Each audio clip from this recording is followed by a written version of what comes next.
Mister Ramkumar, நான் பாம்பேல board meeting போயிருந்தேன். உங்களை பத்தி அங்க ஒரே பேச்சு. என்ன பேசிக்கிறாங்க? இப்பெல்லாம் கிரிக்கெட்ல உங்களுக்கு இன்ட்ரெஸ்ட் குறைஞ்சு போச்சு. வேற பல விஷயங்கள்ல உங்க கவனம் திரும்பி இருக்கு. முக்கியமா பெண்கள் விஷயத்துல. That is my bloody business. No, it's our business too. 4 மேட்சா நீங்க விக்கெட்டை எடுக்கல. மொத்த எடுத்த run 38. And you are supposed to be the best all-rounder. Sir, நான் இந்தியாவுக்காக பல ரெக்கார்ட்ஸ் பிரேக் பண்ணினேன். நீங்க இன்னும் நிறைய ரெக்கார்ட்ஸ் பிரேக் பண்ணணும். இப்போ ஆஸ்திரேலியா டூர்ல நீங்களும் போகணும்னா அது வரப்போற மேட்ச்ல நீங்க ஆடுறத பொறுத்து இருக்கு. சார், ஒரு நண்பனா உங்களுக்கு புத்திமதி சொன்னேன். இப்போ ஒரு போர்டு மெம்பரா சொல்றேன். இப்ப வரப்போற மேட்ச்ல நீங்க ப்ரூவ் பண்ணலன்னா ஆஸ்திரேலியாவுக்கு போற டீம்ல இருந்து உங்க பேரை எடுக்க வேண்டி வரும். We will see. We will see.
I'm extremely sorry, Mr. Ramkumar. ஆஸ்திரேலியாவுக்கு போற டீம்ல இருந்து உங்க பேரை கட்டாயமா எடுத்துட வேண்டிய நிலைமைக்கு நீங்களே உங்களை கொண்டு வந்துட்டீங்க. So my name is not there. No. I'm dropped from the Indian cricket team. Yeah. It's all right. வரேன் சார். சரிதான் போறேன். நீ ஆச்சு உன் கிரிக்கெட் ஆச்சு, நான் கபாடி ஆடிட்டு போறேன். Sorry sir. ஒரு பொண்டாட்டிக்கு ஒரு புருஷனை பத்தி மட்டும் தெரிஞ்சா போதும் அன்னைக்கு நீ சொன்ன இல்ல. It is 100% correct.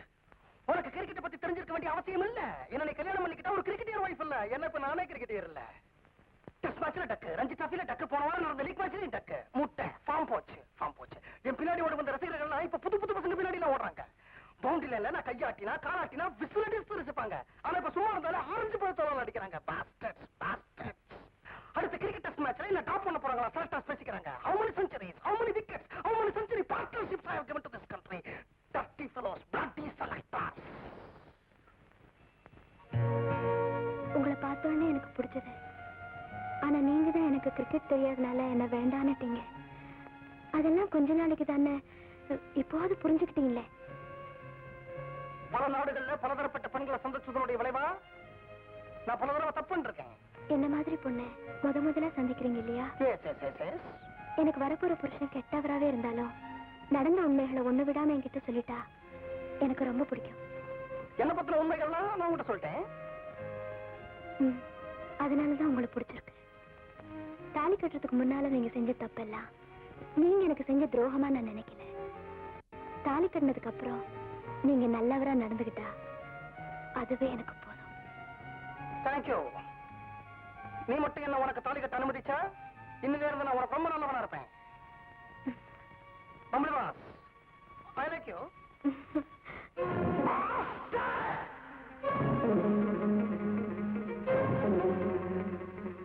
நான் என்னைக்கு அவளுக்கு தாலி கட்டணும் அன்னிலிருந்து இன்னி வரைக்கும் அவளுக்காக மட்டும் தான் வாழ்ந்துகிட்டு இருக்கேன். அழகான ஒரு மனைவி எனக்கு மலடியாக்கு நீ கொடுத்துட்டு அவளை நீ ஏன் மலடியாக்கின? நான் பண்ண தப்புக்கு என்ன பழி வாங்கணும் நினைச்சா come on, take my hands, take my legs and take my eyes. But give her a try, give her a try, give her a try. என்ன சித்திரவதை பண்ண, பட் அவளை மலடியாக்கினது சத்தியமா நியாயமே கிடையாது.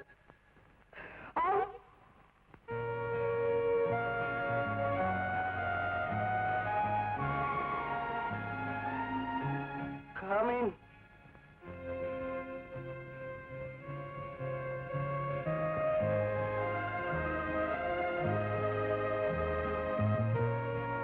ஒன்னும் இல்ல உமா, ஜஸ்ட் மலரும் நினைவுகள். இதெல்லாம் நான் வாங்கின ஷீல்ஸ், கப்ஸ். இத பாருங்க, வாழ்க்கையில் இன்னைக்கு ஏற்பட்ட தோல்வியை நினைச்சு ஏன் ஒவ்வொரு ராத்திரியும் இப்படி அழறீங்க? நான் இதெல்லாம் தொடச்சு வைக்கட்டுமா? பழைய ராம்குமாரனுடைய வாழ்க்கை ஒட்டடை படிஞ்சதான் இருக்கணும். பாரு, டர்ட்டி ஃபெலோ, டர்ட்டி ஃபெலோ. அவன் பண்ண தப்புக்கு அவனுக்கு பதிலா ஆண்டவன் ஒன்ன பழி வாங்கிட்டான். Come on, let's go. பெரிய தப்பு.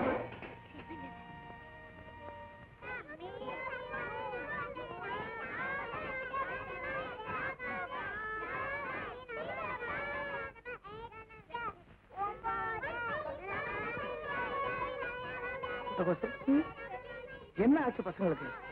பரீட்சையா? தெரியல. என்னையே ராத்திரி வேளையில கோரஸா படிக்கிறாங்க.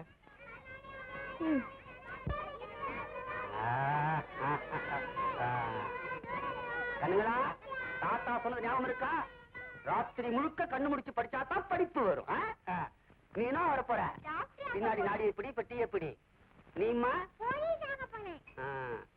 நீமா வக்கீலா? Very good very good. நீ என்ன வரப்போற? அரசியல்வாதியாவா? அப்ப ஏன் வீணா படிக்கிற? நீயே தனியா புரியா பேசிட்டு பெரிய அரசியல்வாதி ஆயிடலாம். உரிமைக்கு குறை கொடுக்குற அரசியல்வாதி. நீமா அம்மாவா? 3 வயசுலேவா? அப்ப ரப்ப அப்படியே உரிச்சு வச்சிருந்தா பிடி. எல்லாருக்கும் ஒண்ணு சொல்றேன், இந்த இடத்துல படிப்பை தவிர வேற ஒண்ணும் நடக்க கூடாது. ஆமா, யாரும் தூங்க கூடாது. தூக்கம் வந்தா தாத்தாவை கூப்பிடுங்க, மறுபடியும் டீ வாங்கிட்டு வர. ஓஹோ, இதெல்லாம் நம்ம வீட்டு எம்என் நம்பியோட வேலையா? நாளைக்கு 1 மணிக்கு ஆபீஸ் வேலையா இங்க வருவேன். குழந்தைகள்லாம் ஸ்கூலுக்கு போயிடும். உங்க அப்பா கழுத்தும் கையில பைய கொடுத்து ரேஷன் கடைக்கு அனுப்பு. வெயில சுருண்டு விரட்டும். டீ கொடுக்கறான். டீ. அப்ப இன்னைக்கு மங்களம் தானே? அம்மா கூப்பிட்டியாமே, கற்பகம் சொன்னா. என்ன விஷயம்? ராம்குமார், நான் உங்க அம்மா. இந்த உலகத்திலேயே உன் மேல அதிகமா பாசம் வச்சிருக்கிறது நான் தாண்டா. என்னம்மா பீடிகை எல்லாம் பலமா இருக்கு? நீ எனக்கு ஒரு சத்தியம் செய்து தரணும். என்ன விஷயம்? விஷயத்த சொல்லலைன்னா சத்தியம் பண்ணி தரமாட்டியா? விஷயத்த சொல்லாம சத்தியம் பண்ணதுனால தசரத மகா சக்கரவர்த்தி எவ்வளவு கஷ்டப்பட்டாருன்னு படிச்சிருக்கேனே. அந்த சத்தியத்தால ஒரு ராமாயணம் பிறந்திருக்குடா கண்ணா. சரி சொல்லிடுறேன். நேத்து ராத்திரி தோணிச்சு, வேற ஒண்ணும் இல்ல. ஒரு குழந்தைக்காக நீ ஏன் 2ஆம் கல்யாணம் பண்ணி கூடாது? அம்மா, இந்த விஷயம் உனக்கு நேத்து ராத்திரி தோணல. ரொம்ப நாளாவே உன் மனசுல இது உறுத்திக்கிட்டு இருக்கு. நீ குடும்ப சாஸ்திரிகளை பார்த்து பேசின விஷயங்கள்லாம் எனக்கு தெரியும். உமா பண்ண தப்பு என்னம்மா? அவ மலடியா இருக்காளேடா. அது அவ பண்ண தப்பு இல்லம்மா, ஆண்டவன் பண்ண தப்பு. சரி, ஒரு நிமிஷம் நீ என்ன மலடலாம் நினைச்சு பாரு. அதெல்லாம் எனக்கு வேண்டாம். நான் அம்மா சொல்றேன். நீ 2ஆம் கல்யாணம் பண்ணிக்க போறியா மாட்டியா? நீ சொன்னா மாட்டேன்னு சொல்ல எனக்கு தைரியம் கிடையாது. ஏன்னா நீ அம்மா. உன் மேல நான் மதிப்பும் மரியாதையும் வச்சுக்கிட்டு இருக்கேன். நீ சொன்னா 1000 பொண்ணுங்க கழுத்துல கூட தாலி கட்ட நான் தயாரா இருக்கேன். அது பொருந்தா எனக்கு. ஆனா நீ எனக்கு கல்யாணம் பண்ணி வைக்க போற பொண்ணோட நான் சந்தோஷமா இருந்த தானமா உனக்கு ஒரு பேரனோ பேத்தியோ கிடைக்கும். அந்த சந்தோஷம் இந்த ஜென்மத்துல இனிமே உமாவை தவிர வேற ஒரு பொண்ணோட எனக்கு கிடையாதுமா. நான் 2ஆம் கல்யாணம் பண்ணிக்கிறதா உன்னுடைய ஒரே குறிக்கோள்னாக்க நீ ஏதாவது ஒரு பொண்ணை காட்டு, அவ கழுத்துல நான் தாலி கட்டுறேன். ஆனா இந்த குடும்பத்துக்கு வாரிசு வேணுங்கிறதா உன்னுடைய குறிக்கோள்னா நான் சொன்ன விஷயத்த கொஞ்சம் யோசிச்சு பாரு.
ஆட்டம் முடிஞ்சாச்சு.